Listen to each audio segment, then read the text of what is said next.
Alabama Live, I'm Jasmine Williams. Thanks so much for joining us this morning. Coming up this morning, we're celebrating National Boys and Girls Club Week. Details on the work they do and how you can benefit coming up in a few minutes. And later, a community health fair is happening in Tuskegee. We'll have everything you need to know. But first, it's a tradition here in Alabama, the Tomato Sandwich Luncheon, and it's happening now at the Ed Teague Arena at Garrett Coliseum in Montgomery. WSFA 12 News anchor Sally Pitts is joining us there live. Sally, this is a state tradition, but it's also a tradition for you.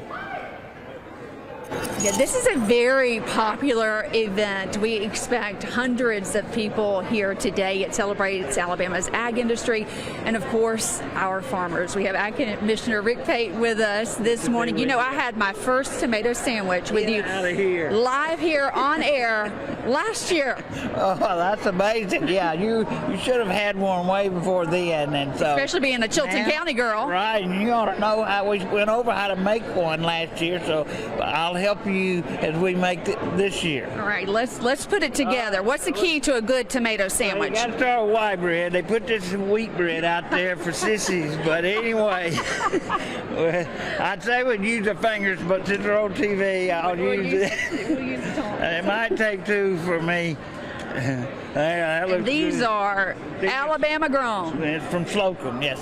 We know Slocum has the best tomatoes. Alabama grown, but I'm not sure where everything exactly is from, but we can find that out.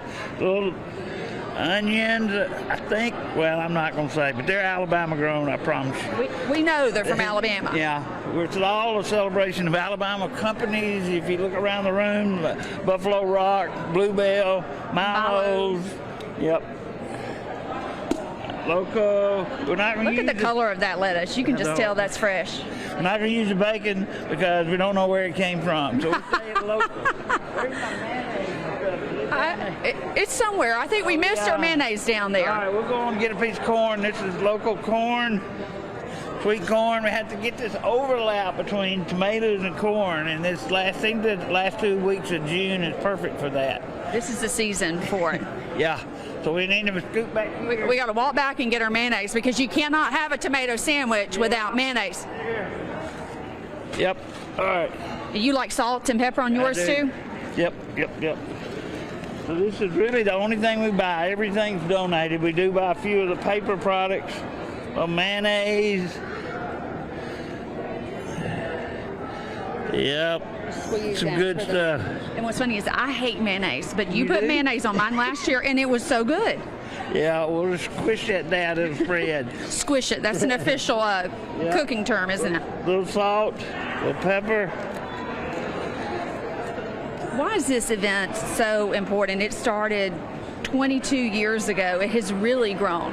I don't know, really. It's like a phenomenon into itself, you know, but I told somebody, we had the Tennessee Ag Commissioner was here, and I told him, he kept asking, why 600-700 people show up for a tomato sandwich? And I said, yeah, I could have an open bar and be serving prime rib, but I couldn't get 600 or 700 people. But it's just the whole summer sort of here now. We've got homegrown tomatoes, and yeah, it's amazing. We'll have janitors in here sitting next to Supreme Court judges, and yeah, we're sort of like don't RSVP. We don't have time to take RSVPs. Really a who's who of Alabama it really in is. here. Yeah, I saw even some campaign signs out on the road, right by but other people, so evidently others know about the event. But we're glad to have anybody.